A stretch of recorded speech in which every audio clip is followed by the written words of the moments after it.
Greetings, friends and neighbors, and welcome to episode 10 of the Community Solutions Podcast, coming to you from the students, faculty, staff, and community partners associated with the Department of Social and Behavioral Sciences at the Indiana University Fairbanks School of Public Health in downtown Indianapolis, Indiana.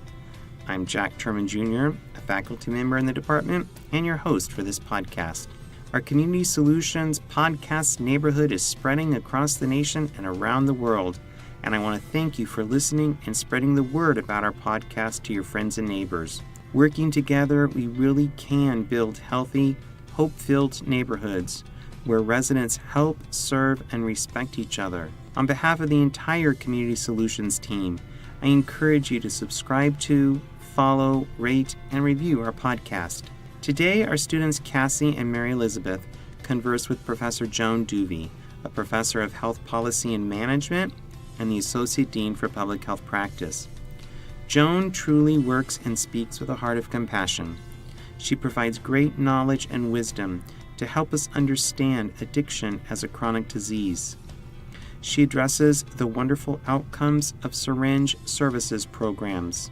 These programs provide individuals with addictive disorders a place of compassion and non-judgment. It meets their medical and personal needs, all the while resulting in decreased HIV transmission, decreased syringe use, and increased access to treatment, food, clothing, and most importantly, hope. She stresses the vital role of broad-based community engagement in decreasing addiction and HIV and hepatitis transmission. So let's work together, my friends, to build communities that support the treatment and recovery of individuals suffering from addictive disorder. Let's join the conversation.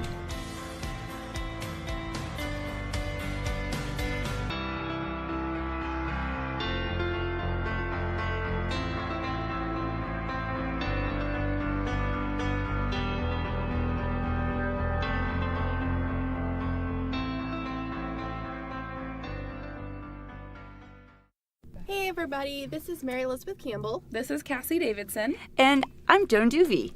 We're here to talk to Dr. Duvey about the Needle Exchange Program and hepatitis C in the state of Indiana. So, Dr. Duvey, you have been quoted in several articles within the last year concerning needle exchange programs in Indiana. Can you describe the basis of a needle exchange program, including what is in the needle exchange kits? Sure. People commonly refer to these programs as needle exchange or syringe exchange programs, but I like to think about them as syringe services programs.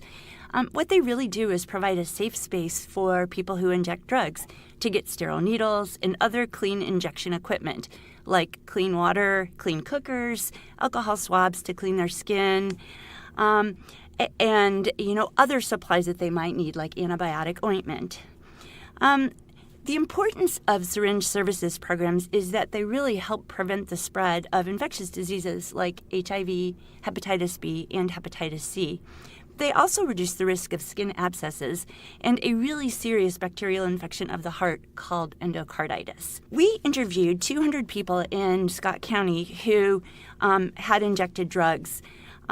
What they told us was that before the syringe services program was started in Scott County, 9 out of 10 of those people who had HIV actually reported sharing needles. But after the outbreak and implementation of the syringe services program, that number actually decreased to less than 1 out of 10. Wow. So that's a pretty significant decrease. Yeah. And as another study that we did was we actually talked to people. We did interviews and focus groups, and we had in-depth conversations with them. And what those people with HIV who had continued sharing needles told us was that they only shared needles with other people who also had HIV.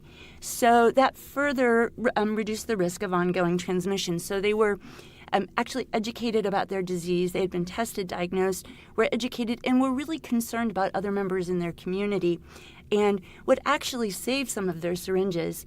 If somebody without HIV had come into the home and was going to inject with them, they would save clean syringes to give to that person so that person did not get infected.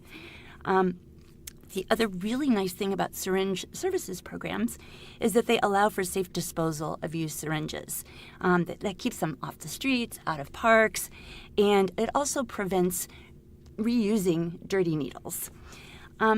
But what I want to highlight is that one of the most important things about syringe services programs is that for a person who injects drugs, who's typically stigmatized and marginalized in the community, the syringe services program is a welcoming place.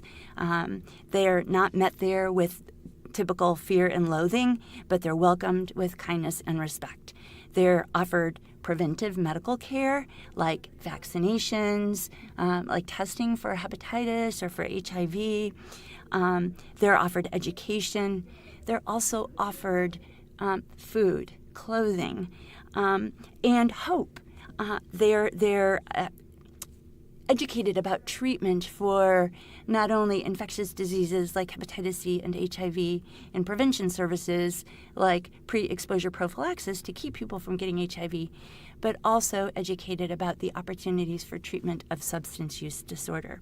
So during our interviews, one of the people who did use the syringe services program in Scott County told us, "I love the syringe exchange staff to death. They're nice people. They don't look down on you because we're just drug users. A lot of people think you're trash because you're an IV drug user, but they don't. It's the best thing. I'm so happy about it." Oh, that was awesome. nice to hear. Yeah. I like that. Isn't I that like nice? that. Well, I'm so glad that it's been a successful program that you guys have implemented. I do appreciate that. So I'm going to play a little bit of devil's advocate and talk sure. about the obstacles. So can you kind of identify some of the obstacles that you face when implementing the program across the state? Yeah, I think probably two of the biggest obstacles are misunderstanding and fear. And the fear stems from erroneous thinking, actually, that if you give people who inject drugs needles, they're going to inject more drugs. We know that decades of research on syringe services programs has really clearly shown that this is not true. But what we've learned from Scott County is that many people using the syringe services program actually want treatment. In fact, the public health nurse who runs that program would say to me every time I went down and asked her, what do you need, Brittany? She'd say, "I need Suboxone. I need to help people get the treatment they need to kick this chronic disease and get into recovery." So what we saw from data that's been collected by some folks at the School of Public Health is that over time, syringe use actually never increased, but HIV transmission did decrease dramatically. And for the first time, we've seen recently that syringe use per person has actually decreased slightly. So no increase in syringe use.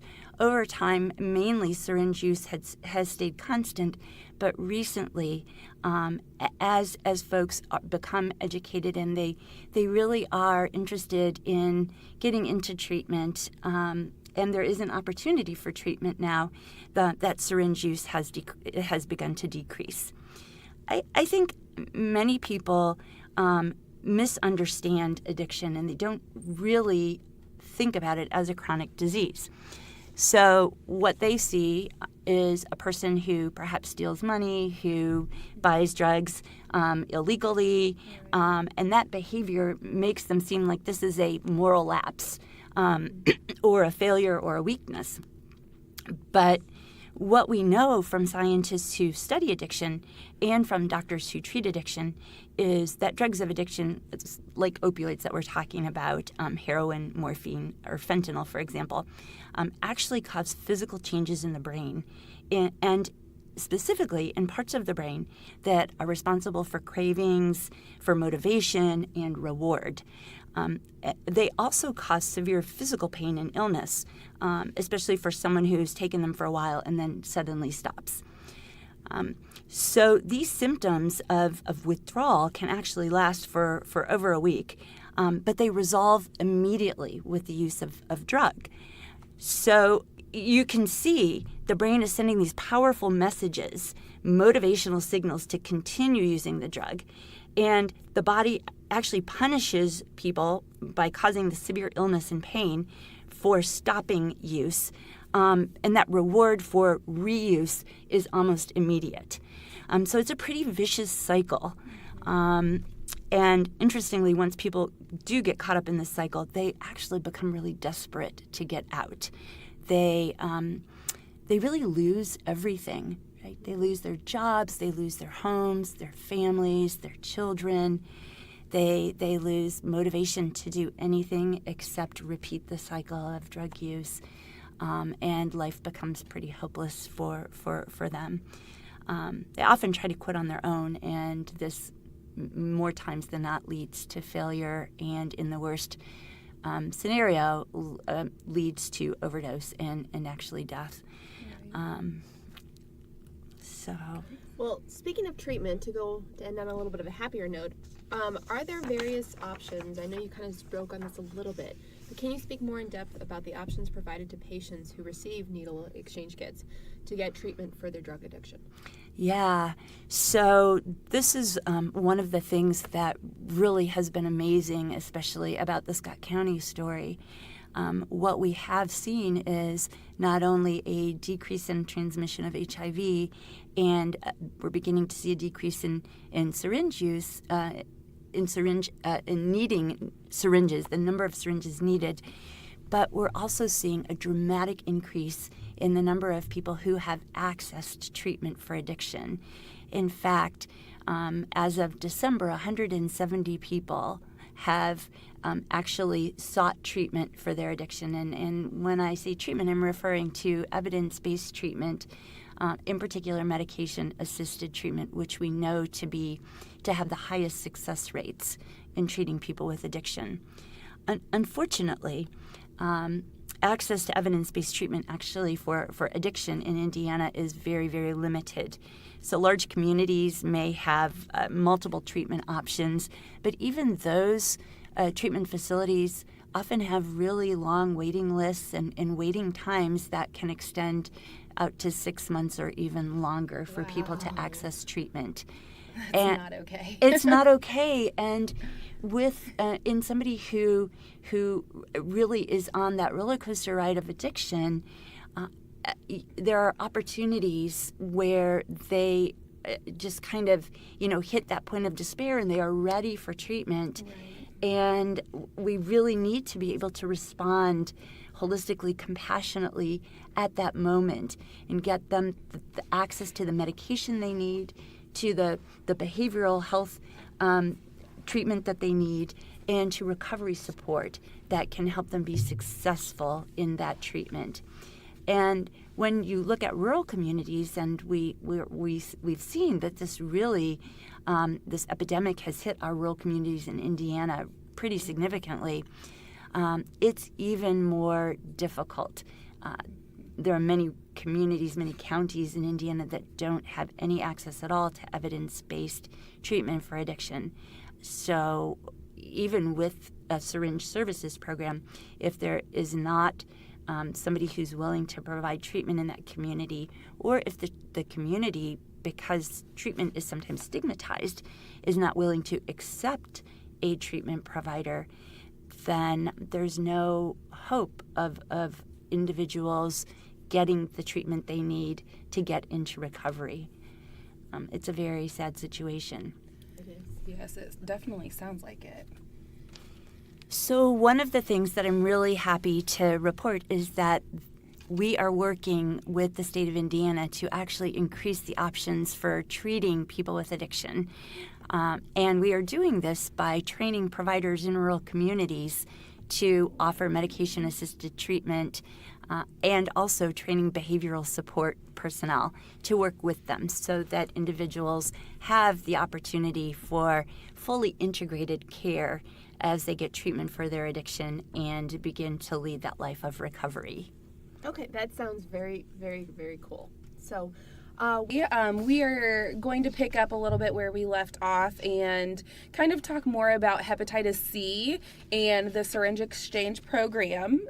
So can you explain the relationship between drug use and hepatitis C infection rates? Sure. Hepatitis C is a blood-borne pathogen.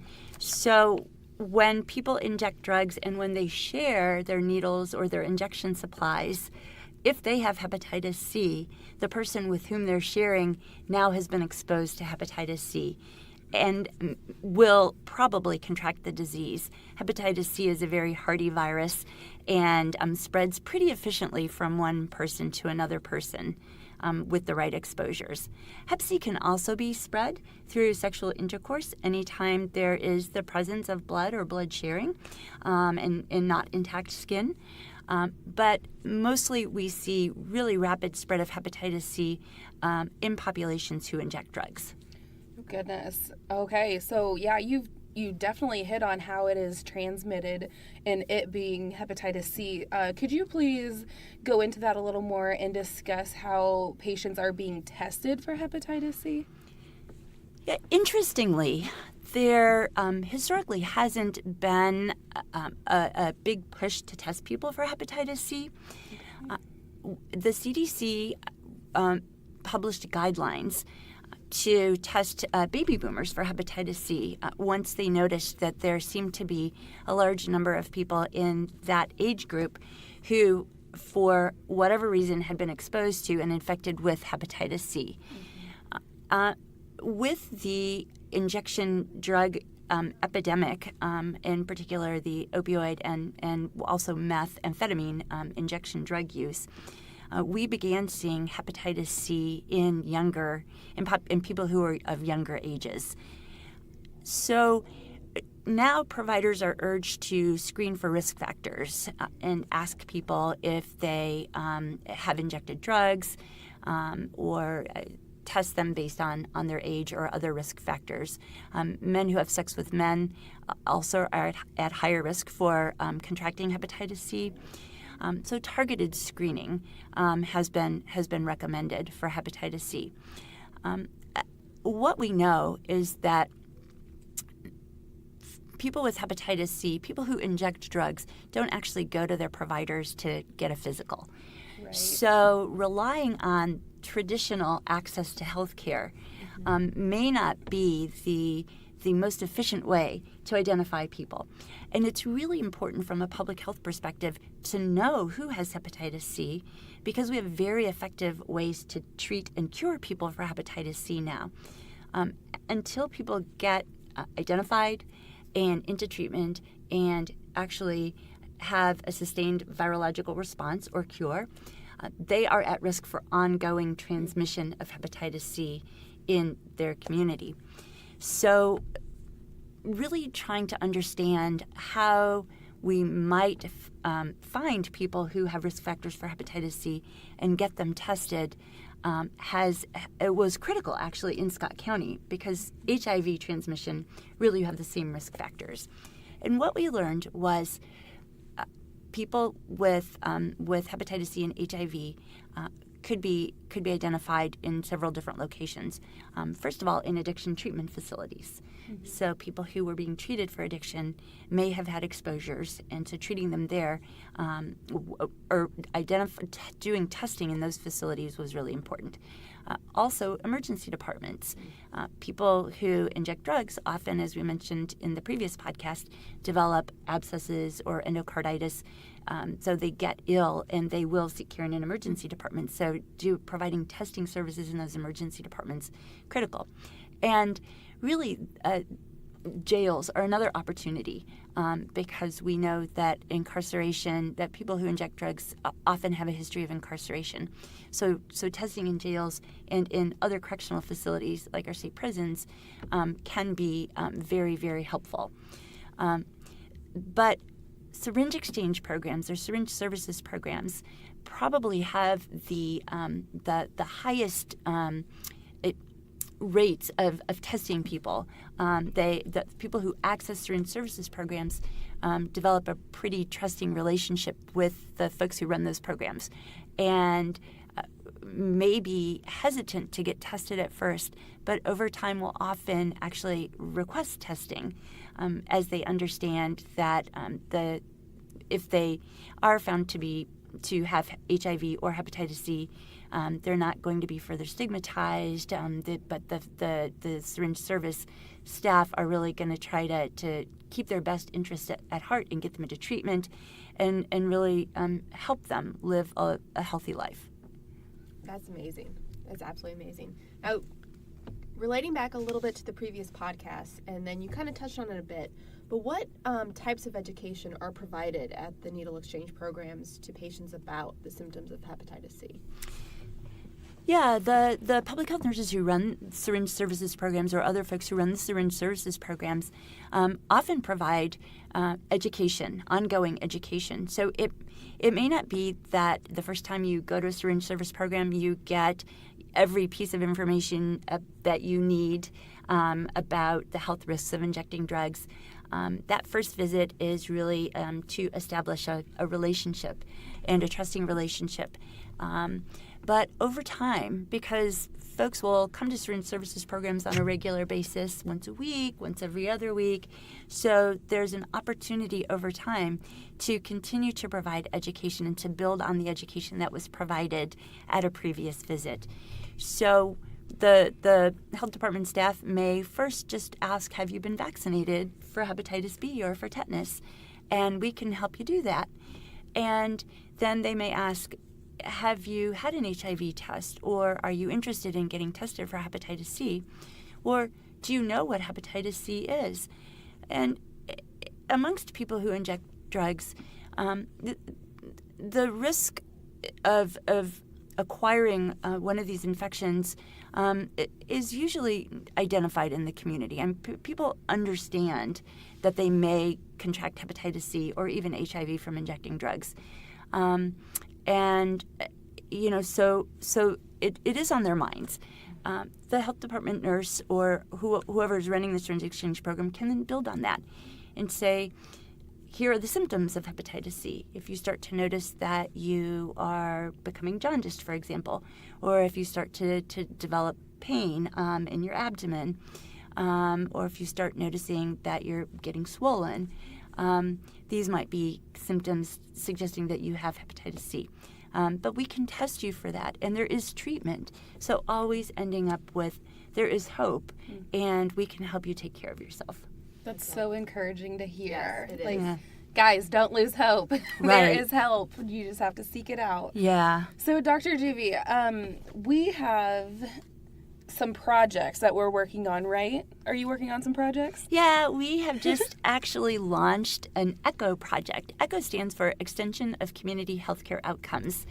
And what ECHO is it's using case-based learning to work with healthcare providers in rural communities, and these can be family docs, they can be advanced practice registered nurses, or physician's assistants. And we have a panel of experts here centered at the university who really know everything about hepatitis, who really are, we have a social worker who can help people access care in their community, wraparound services, maybe help link them to insurance.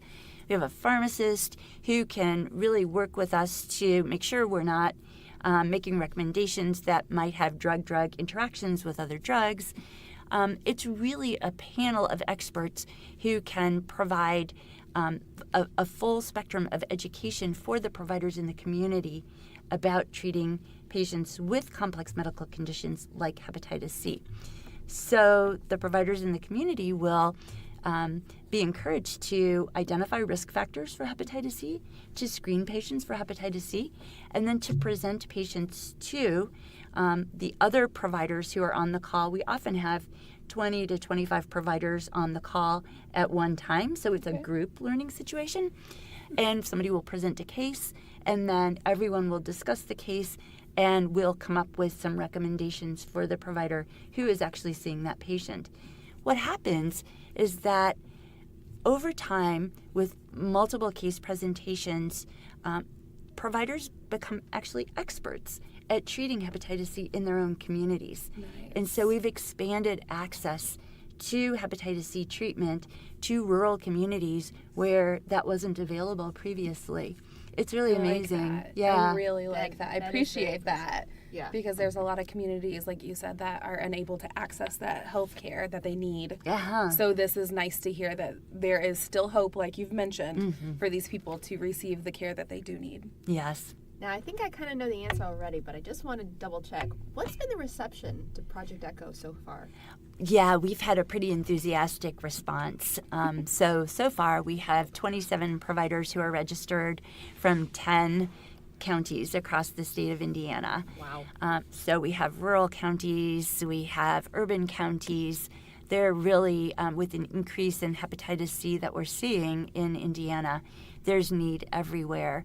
One of the hepatologists at Indiana University told me that there is at least a 6-month waiting list to get treated for hepatitis C. Wow. And that's at a medical center. So you can imagine in a rural community where there hasn't been access to treatment for hepatitis C, that this is really going to be well received. Yes, certainly. Yeah. Wow. So, Dr. Dewey, that is a lot of information, a lot of necessary information that we definitely needed to hear.